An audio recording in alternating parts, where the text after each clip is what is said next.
Aya makuru yacu y'aka kanya reka nyahere muri Repubulika ya Demokarasi ya Kongo. Hari inkuru ikomeje kugenda ivugwa cyane niyerekeranye nuko urubyiruko rwose rusabwa kubanza kunyura mu gisirikare cya FARDC nk'uko amakuru akomeza kugenda bivuga. Uyu ni umushinga w'itegeko ko buri wese w'urubyiruko agomba guca mu gisirikare wakiriwe n'inteko ya Repubulika Iharanira Demokarasi ya Kongo. Abaturage batandukanye muri Kongo rero bagize byinshi bavuga, bamwe babonenze, abandi barawushyigikira, abandi baravuga batese ibi nibyo bizakemura ikibazo cy'umurasirazuba bwa Kongo, aho bigaragara ko FARDC yaganjijwe cyangwa se yarushijwe imbaraga n'umutwe wa 23 cyangwa se indi mitwe yose yitwaje intwaro, kuko ni kenshi imitwe mbere yuko 23 ivuka hari indi mitwe myinshi yakomeje kugenda ihungabanya umutekano mu burasirazuba bwa kiriya gihugu.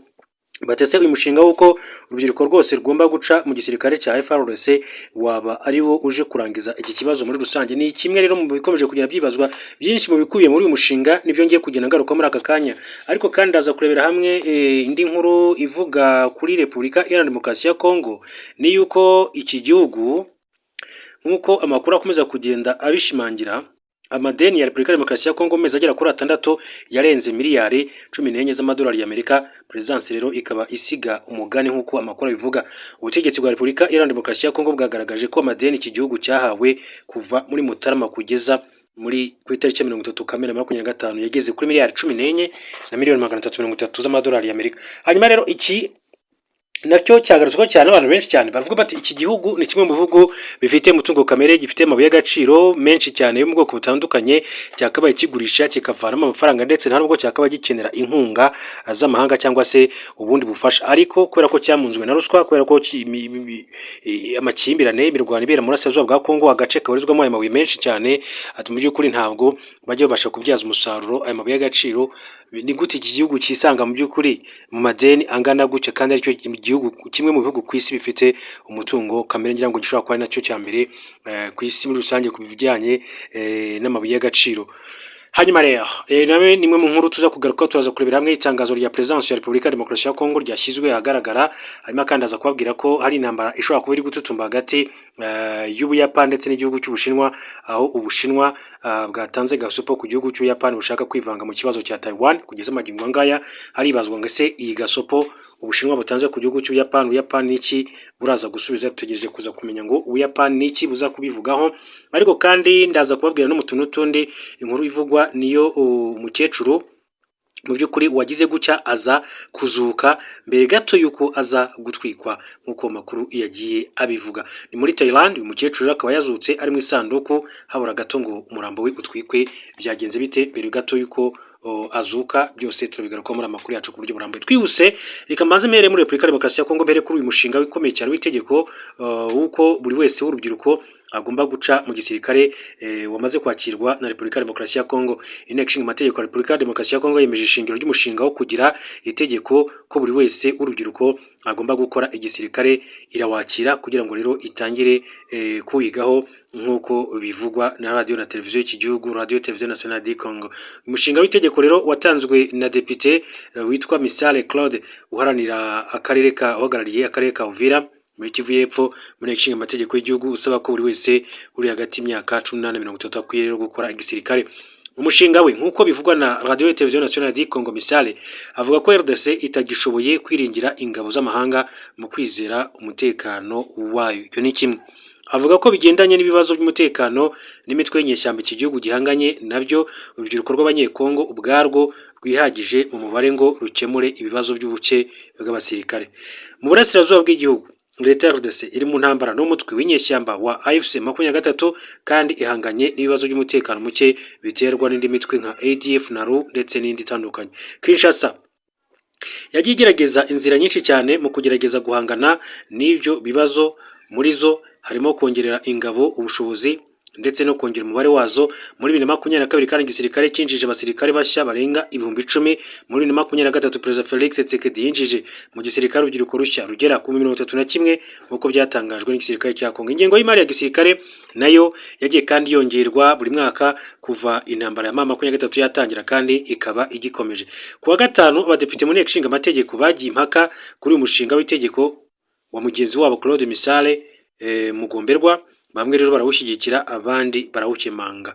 Misale Claude bamushyigikiye bavuze ko uru rubyiruko nirujya mu gisirikare bizongerera ingufu igisirikare kandi ko bizafasha igihugu kuguma kunga ubumwe, aho amoko yose y'abatuye Kongo azagira abantu mu gisirikare bikagabanya irondamoko, irondakarere n'imvugo z'inzangano nk'uko Radio Television Nationale du Congo bivuga, isubiramo urwo ruhande rubivuga. Gusa abandi badepite bo bakemeza ko iryo tegeko ryaba ridashyize mu gaciro kuko ryategeka urubyiruko rubarirwa muri za miliyoni kwinjira mu gisirikare kidafite ibikoresho bihagije n'ubushobozi bwo kubakira. Uru ruhande rukavuga ko gushyira mu ngiro iryo teka bisa nk'ibidashoboka, bakaburira rero inteko kwirinda no kwemeza uyu mushinga w'itegeko. Mu kwezi kwa gatatu uyu mwaka nibwo Depite Claude Misari yashyikirije inteko ya Kongo uwo mushinga we, ariko kuwa gatanu nibwo wizweho n'inteko muri rusange. Mu mpera z'umwaka wa 2022 uwari minisitiri w'ingabo Gilbert Kabanda yatangaje ko bashaka gushyiraho itegeko ryo gukora igisirikare kuri buri rubyiruko rikaba ku masezerano y'imyaka 5 cyangwa se 10. Icyo gihe ingabo za RDC zabarirwaga mu 150,000, umubare abategetsi bavugaga ko udahagije ku baturage barenga miliyoni 100 b'iki gihugu. Inteko yari uko umubare w'abasirikare wagera nibura ku basirikare 500,000. Mu nyandiko ya Claude Misare isubirwamo n'ibinyamakuru muri Repubulika ya Demokarasi ya Kongo avuga ko yamagana kuba iki gihugu rero kitabaza ingabo z'amahanga mu guhangana n'ubushotoranyi bw'ibihugu bituranye by'u Rwanda, Uganda n'imitwe yitwaje intwaro mu mahanga niyo mu gihugu. Hakongeraho yuko ibyo biba rero mu gihugu mu gihe igihugu gifite abaturage bafite imbaraga zo gukora bashobora kwinjizwa ku itegeko bagatozwa kurinda ubusugire bw'igihugu cya Kongo. Abategetsi muri RDC bashinja u Rwanda gufasha umutwe wa 23 ubuvuga ko ugenzura ubuso bugera ku 34 kilometero kare.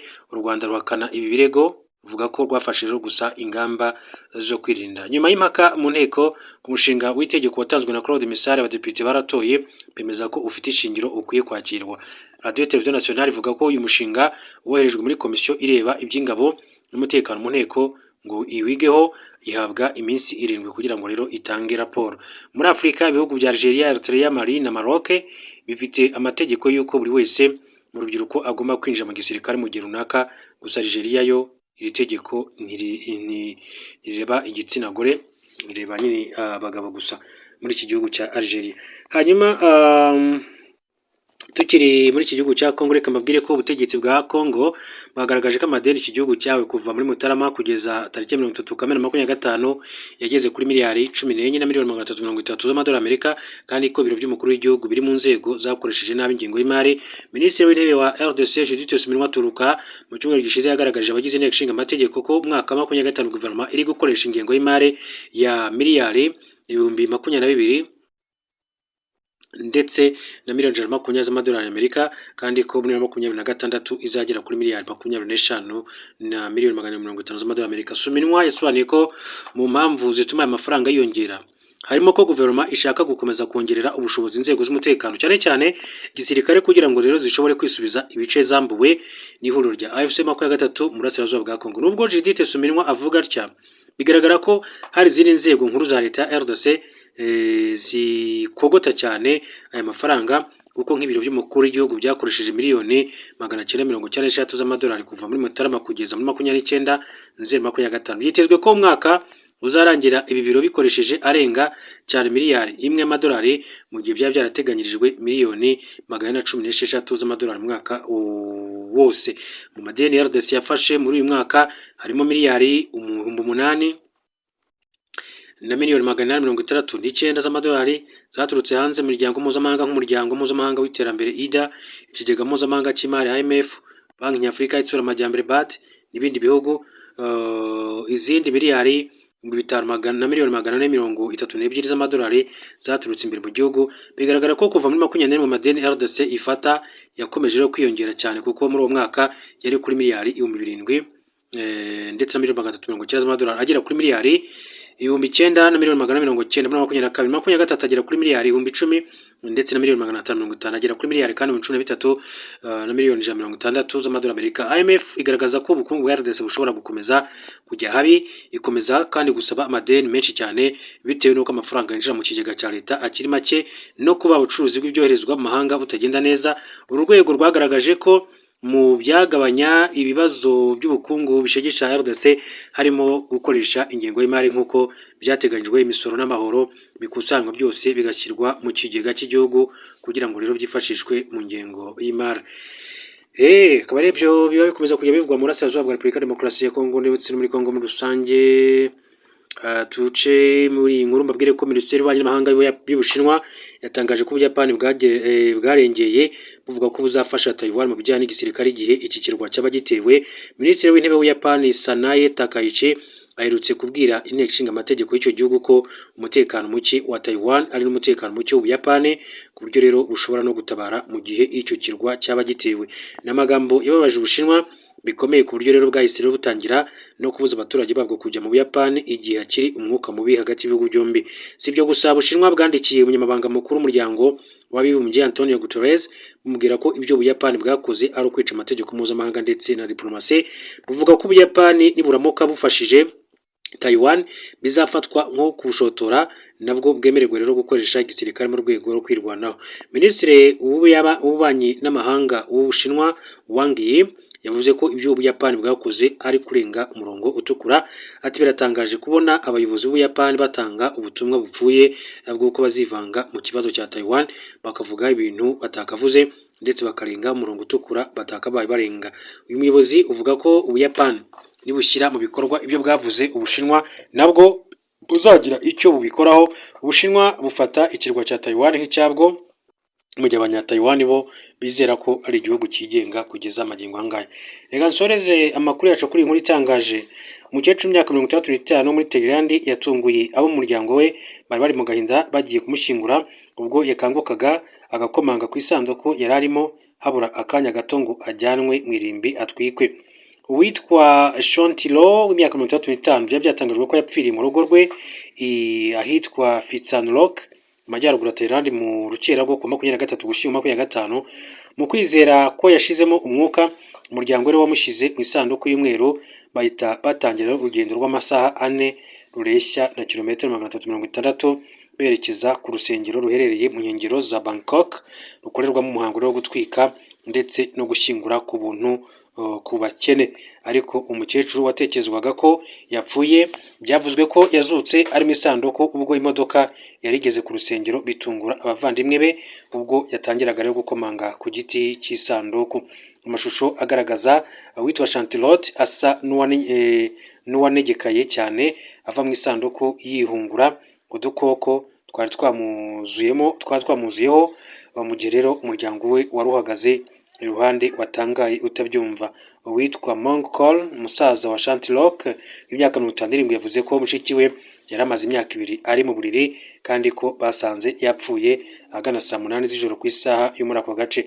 Yongeye ko yari yanashize umukono ku mpapuro zo kwemeza urupfu rwe, akaziha musenyeri w'umubudiste wari ugiye rero kuyobora umuhango wo kumutwika. Monkol yagize ati naratangaye ndumirwa ariko ndanishima cyane kubona mushiki wanjye akiri muzima.